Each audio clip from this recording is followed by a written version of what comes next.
Hello. We'll only talk about the Euros for a little bit. Was the Andy Murray tennis match too stressful for you too? Is this high noon or high 11:59? That's such a good question. I think it's high 11:59. Have you had to rescue any bad homemade haircutting or styling jobs? I don't want to throw anyone under the bus, but yeah. What are you going to do at that moment when you would be basking in the cheers and the applause of the prom audience? Yeah. Have you worked out how to take in virtual applause in an empty Royal Albert Hall? Hopefully the BBC can figure that one out. They can pipe in some applause. Yeah. And looking at this piece, which lasts for 639 years, from what you can tell, is it a good tune? It's all good. Live now to the White House and President Biden. Suffering, and it's time to act. I thank you all for being here. Appreciate it. President Biden, will you punish the murder Khashoggi? Will you punish the crowd? You got that one sentence, did you? Your country's opinion stopped mattering in our country in 1776. So when you're putting these fake news on your network saying they're unsubstantiated claims, that's completely out of line. Okay, You should be ashamed of yourself. All right, as a let's slow down. Let's slow down. When we say unsubstantiated claims, the reason we're saying that is on the 12th of November, two organizations said the November the 3rd election was the most secure in American history. Another one, the Department of Homeland Security. There's no evidence that any voting system deleted or lost votes, changed votes, or was in any way compromised. That's the US government itself saying that. That's the election system saying that. That isn't the heads of these agencies saying that. There is some low-level staffer that is saying that. No. I'm so sorry. It's the cyberstructure. I'm talking now. It's the cyberstructure and infrastructure agency, an agency of the Department of Homeland Security, and that was a statement issued on the 12th of November. It wasn't even a real impeachment, which is why the head of the Supreme Court refused to sit over the trial. No, that's not. No. He refused to sit over the trial because he only presides when a sitting president is there. That is not. That is a very separate issue from whether impeachment goes ahead or not. You know that the Senate voted 56 to 44 to let the trial continue. You can carry on, but when you make a statement like that, I jump in. Seth, all yours. James, you are a student of American history, and today I am the quizmaster, the inauguration quizmaster. Are you ready? Can I phone a friend? No, you cannot. How do they make sure nothing gets lost in the move? And a quick one, what if the Biden's favourite couch can't make it up the stairs? That is a rarity, I have to tell you. If you had to write a book about the last 4 years covering the Trump White House, what would its title be? What is the one thing you, as Germany correspondent, would ask him? Oh, that's a really difficult question. Can I talk technicalities, Etienne? How hard was it for you to... Oh, you've gone sideways, so we sort of go like that, will you? Anthony, the singer Cher once asked, do you believe in life after love? Do the Republicans believe in life after Trump? I don't think Donald Trump's going anywhere. And President Trump has claimed this evening that he's won by a lot. All right, then. President They Trump recognized has claimed you. that he's won the state of Georgia by a lot. That's not happened. They recognized me and they wanted to say hello. Who had the coldest inauguration in American history? Reagan? God, you're so good. It's really annoying. And everything will be peaceful. That's the way we handle our democracy. Yes, of course, that is the way you handle your democracy, but I wonder if there's special praise for that when the fact is every single transfer of power since 1948 in Israel has been peaceful, that has been taken for granted.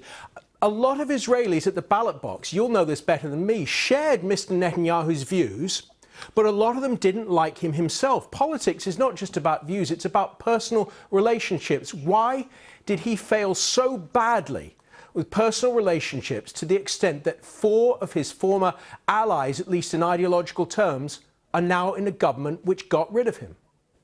So you want to focus on failures, I want to focus on achievements. Hell is other people. Did you ever feel this as an astronaut?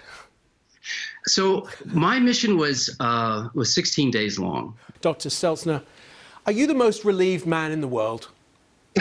What is the most reassuring thing you as a scientist can tell our viewers at the moment? That's a tough one. The women, finally, are in charge.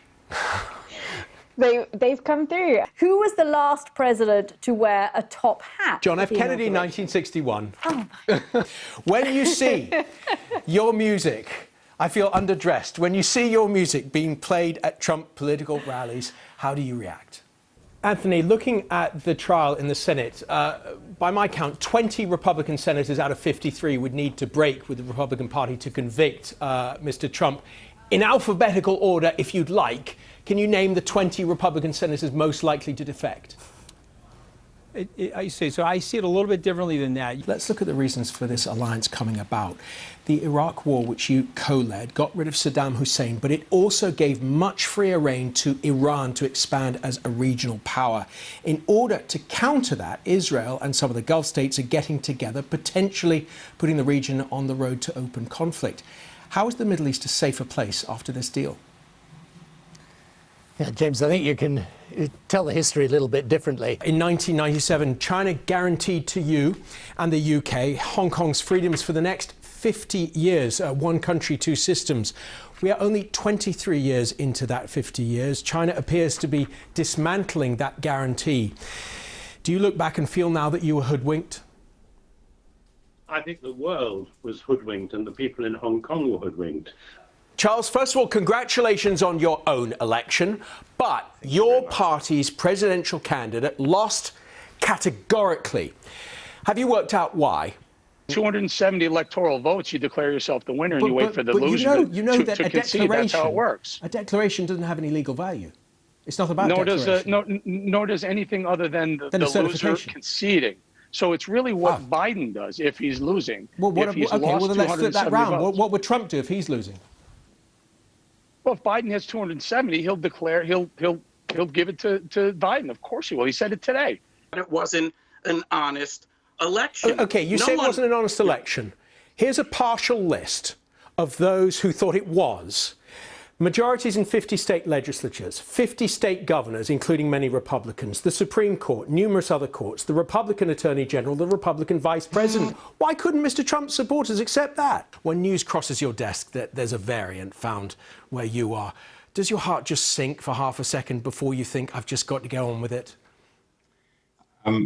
Yes, it does, if I'm honest. We've seen over the last few weeks some very divisive conversations, some very angry conversations. I'd just like to flip it round. What is the best conversation you have had about these kind of divisions in recent years?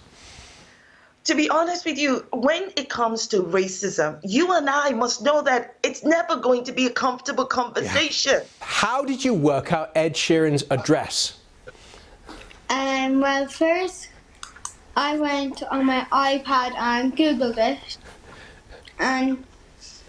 but his address didn't come up. So I wrote Ed Sheeran, singer of the Gallagher, London. One of the members of your club is now President of the United States. He's your friend. How does that make you feel? Makes me feel really happy for him that he's come this far. And I just had like another meeting with somebody, and his friend was saying that he would never believe that somebody whose daughters would make it this far as a president. You clearly don't have to spend much money on costumes. How has the lockdown been? Well, it has been, as you can imagine, up and down. Did I get the dress code wrong? Joining us now with a world exclusive interview are Nick Harvey on the right and Ember, the singing dog, on the left. Hello to you both. Nick, I'll start with you. How did you discover that Ember was a crooner? My wife, Ali, bought me this melodica last year. I started playing around with it, and Ember, our beloved dog, started accompanying me with her beautiful howling. I think we need a drum roll for this. James Reynolds, who is the only president to both take the oath of office and administer it? Taft. It is quite annoying, isn't it, guys? The fact that he knows all these answers. I thought these were pretty good. Once. He was a little larger.